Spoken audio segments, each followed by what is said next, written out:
So there, Garb and Amtgard is, I think, one of the coolest things that our game does. Taking a group of people and putting them in a public place where their outfits are all in the same time period really creates a group that can attract new players. It can build cohesion amongst your local play group. So let's talk about Garb. I'm Squire Callahan Ridgeborn, almost a Battlemaster, always a wizard, and today we're going to be talking about Garb and its place on the battlefield. So there are 3 levels of Garb, and I think you'll see a bell curve. We talk about bell curves a lot here on the channel, but you've got maybe 10% in the walk-up category, 80% of people are going to be in that participant range, and then you have another 10% that are achieving what I call the drip. The walk-up, the Ditch King special.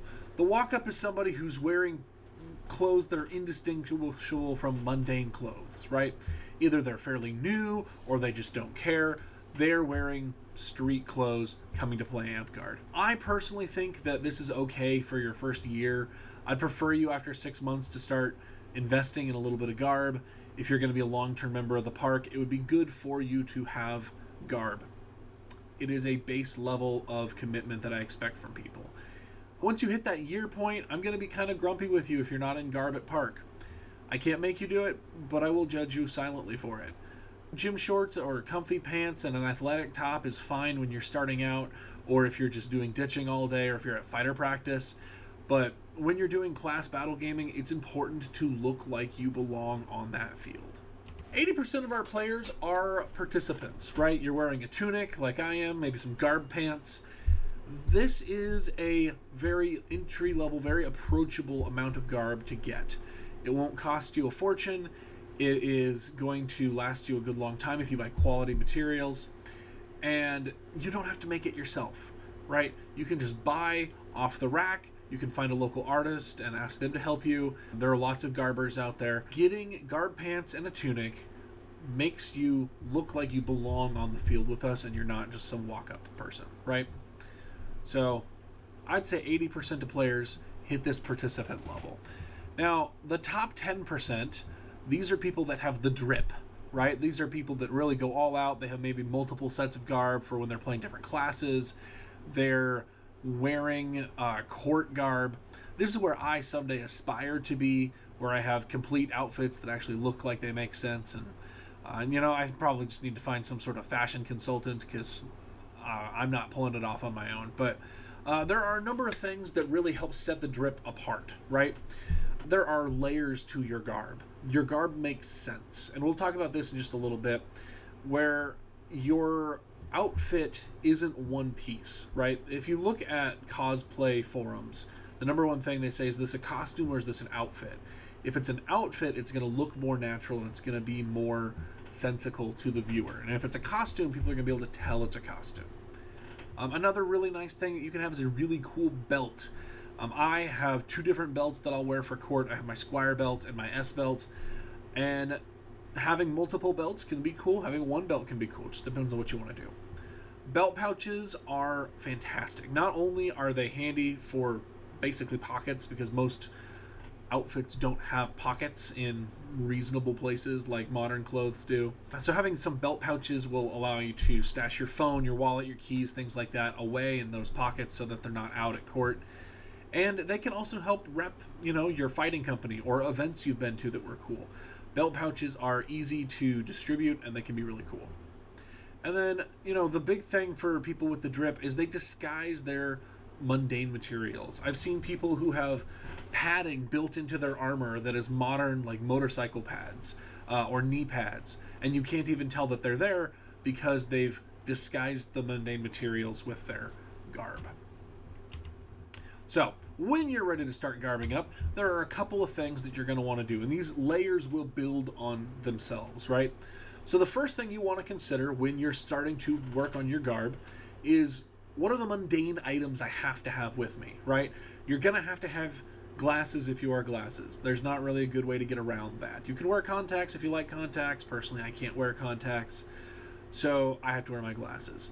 So my glasses are fairly low profile. I don't think anyone's ever been distracted by them. No one is ever going to fault you for wearing medically necessary anything, but take steps to be prepared for these things. So you're going to need your glasses, right? You're going to need your keys, your wallet, and your ID, and probably your phone too, right? These are things that you're going to need to be able to have on your person. So how are you going to deal with those items? Belt pouches are great. If you find garb with pockets, that can be really good. So thinking about what mundane items you need and building that into your garb plan is going to really help you out. So that's where I start. Next, you're going to want to look at the practical side of things. So this is a battle gaming channel. We are focused on battle gaming here.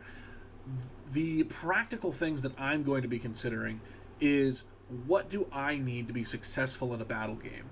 So instead of worrying about trying to look super duper fancy and be amazing at, like intricate garb that is going to fall off as soon as someone hits it, my garb is always very brutal. It's very built around the practicality of, I need to be able to fight in this outfit, right? Things like belt pouches. We already talked about belt pouches being super duper handy, but keeping your enchantment strips in your belt pouch. Having really comfortable boots that you're good at fighting in, maybe some good work boots. Belt frogs that will hold your swords. Those are super handy to have. So you want to make sure, start with the mundane, go to the practical, and when the practical is done, you're going to start looking at your base layer, right? I recommend getting a solid color tunic. A nice solid color tunic will go with many other types of outfits, especially over layers, and they're a nice neutral layer that allows you to start separating off, and then you can have pieces that are meant to pop out more. So that's going to be your base layer. So you want a solid color tunic, dark colored pants. The reason I say dark colored pants, grass stains aren't going to show up on them. If you have really light pants and you go on your knee during a battle game, everyone's gonna be able to tell. Where if you have darker pants, like a dark brown or a black, it's gonna be a lot harder to tell that you were rolling around in the yard all day long, right? And then I also recommend getting a really cozy pair of socks. So my pants go down all the way to my ankles, and I have mid-calf socks that I'll wear for Amtgard. They are a darker gray, and my garb pants cover them up mostly. I wear my comfortable boots with my comfortable socks, and I've never once had anybody complain about it. And most of the time, no one's looking at your feet anyway. If someone's walking around staring at your feet, you should probably contact a member of your local monarchy. Now you get to your outer layers. This is where you're going to start adding to the drip, right? I recommend finding a nice head covering. You don't need to find a wizard's hat. If you're playing wizard, any kind of hat is good. Whatever class you're playing, it doesn't matter. Try to find a cool piece of headgear that you can sort of make your own, right? If you have a cool wizard hat like mine, awesome. If you want to wear a helmet, you can wear a helmet. But you want to try to be consistent through your garbing. You want to have a theme through your garbing that makes it so that people recognize you, right? Whenever I go to any kingdom or any park, anybody who's ever fought with me remembers my hat. They might not remember my face or the sound of my voice, but the hat makes me a very memorable person. I'm a big, tall dude with a big white hat, and it's easy to see me coming a mile away. So you can get an iconic head covering, and that can help you out. If you get a tabard or an overcoat or armor of some kind to go over that base layer tunic here, I've got an armor vest that I will wear sometimes. I have tabards that I will wear. If you have armor and you're wearing the armor, that can be really good. You're adding an extra layer, and that extra layer takes you from being 2D to 3D because you suddenly have more layers to you. It makes you not thicker in like a depth sense, but you have a deeper field of depth, and that allows you to be more memorable on the field. And then, of course, you're going to want to have flags and pouches. Don't just have a plain black pouch. Put your heraldry on it. Put something on it, right? Something is better than nothing, and so you want to have interesting things on those base layers. Finally, you're going to do some accessorizing. Small bits of jewelry. A lot of people like chainmail necklaces with the little embellishments on them. Remember that unembellished chain is a reserved symbol for knights. You can get fancy belts that go on the top. I recommend having 2 belts whenever you're going into a battle game, right? You have your belt that you're attaching things to your body with, and then you have your belt that you're using to be in character and fancy, right? So I have a woven nylon belt that I will wear, and that's what I do use as my attachment point. And then I have a more traditional belt that I wear on top to be my garb belt that disguises the nylon. You can wear scarves or wraps, something to, cover your face if you need to, if it gets dusty. Whatever accessories you want are the right answer. There's no wrong answer here. Here's a small list of things that I find really helpful to have in my belt pouches. First, I keep a pair of very thin fabric gloves. The reason being, sometimes it gets really windy at our site, especially at night, and just being able to slide on those thin fabric gloves just gives me a little bit extra warmth. They don't provide protection for anything, but they can be a nice little wind barrier for my hands. Chapstick is a must-have. You've got to have chapstick at these Kingdom events. We are in the Midwest. Out here, maybe you don't need it wherever you are, but out here it gets very dry and very windy, so chapstick can help you be able to talk for longer. I always bring my own spell strips. So enchantment strips, you need a yellow one, a white one, and a red one, and then you're good. It is so much easier to get an enchantment when you walk up to someone and say, "May I have this enchantment? I have my own spell strips." They're much more likely to be able to give you that enchantment because maybe they're out of spell strips. Maybe someone in the first game lost all their spell strips and now they don't have them anymore.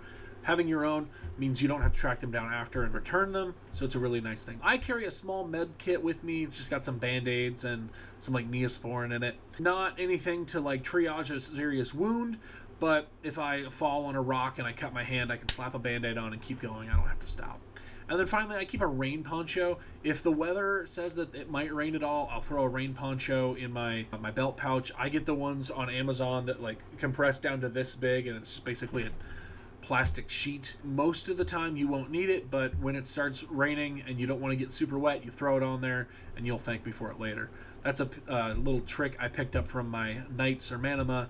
I saw him in a raining battle game wearing his plastic poncho, and I was like, that is a great idea. I'm going to steal that. So now you can steal it from me after I stole it from him, and maybe someone will steal it from you someday, and we'll all be a little bit drier in the offset.